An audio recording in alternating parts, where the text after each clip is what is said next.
So we have just examined this lady's hands, and as we can see, she's got arthritis in both her hands. So the next question is, what type of arthritis does this lady have in her hands, and why is it that variety of arthritis? Okay, so you can see that this lady has got classical Heberden's nodes in her distal interphalangeal joints, particularly in the second index finger of both hands. She also has Bouchard nodes, which involve the proximal interphalangeal joints, but they're not as prominent as they used to be. That sometimes happens, but they were there in the past.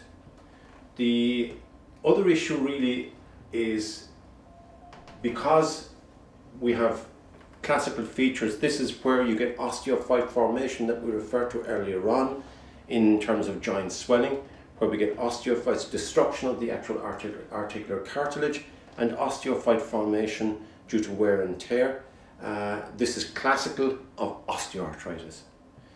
Okay, so are there any atypical features present? Well, in fact there are. If we look at this lady's second metacarpophalangeal joint, we can see that it's A, swollen, and B, deformed.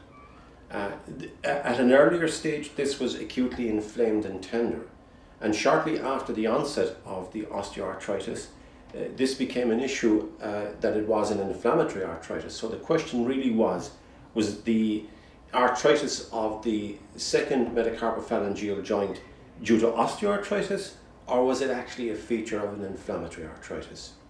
Sometimes difficult to evaluate. In this particular instance, it was definitely a nodal osteoarthritis, which is an inflammatory version of osteoarthritis. But the other alternative here would of course have been rheumatoid arthritis, which is often and can accompany osteoarthritis. The differentiation here, of course, is that osteoarthritis usually affects the distal joints, that is the distal interphalangeal and the proximal interphalangeal. It can affect the metacarpophalangeal, but much more frequently rheumatoid begins in the metacarpophalangeal rather than in the distal joints of hands. And that was really the differentiation that we wanted to actually clarify in terms of what we were doing. The third question is, did you notice anything unusual in the fingers of the right hand? Yes, we can see that there is a flexion contracture of the middle finger of right hand, which is related to the palpable tendons in the palm of hand. Why do you think there was a flexion contracture of middle finger? What possibilities would give rise to that? In this particular instance, this began as a trigger finger, where the patient woke with the flexion deformity in the morning and had some difficulty trying to actually straighten their finger. And when it did straighten, there was a click or a snap in the palm of hand. This, of course, is classical of a trigger finger. We now can see that the tendon thickening has evolved and developed, and we may well be entering into a stage where we're forming a Dupuytren's contracture of the palm of hand. Again, this will evolve over time. Finally, following the onset of this lady's osteoarthritis, she became acutely unwell with the following symptoms: pains in her neck, shoulders, lower back, hips and thighs, stiffness all over her body, especially in the mornings, bitemporal headaches, intense fatigue and lethargy, feeling sick and generally unwell, with the peripheral arthralgia that we've identified already. There was little new to find on clinical examination apart from what we've already seen.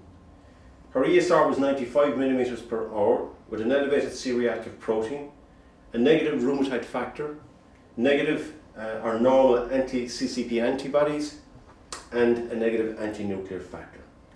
So what do you think now is the likely diagnosis with this particular patient?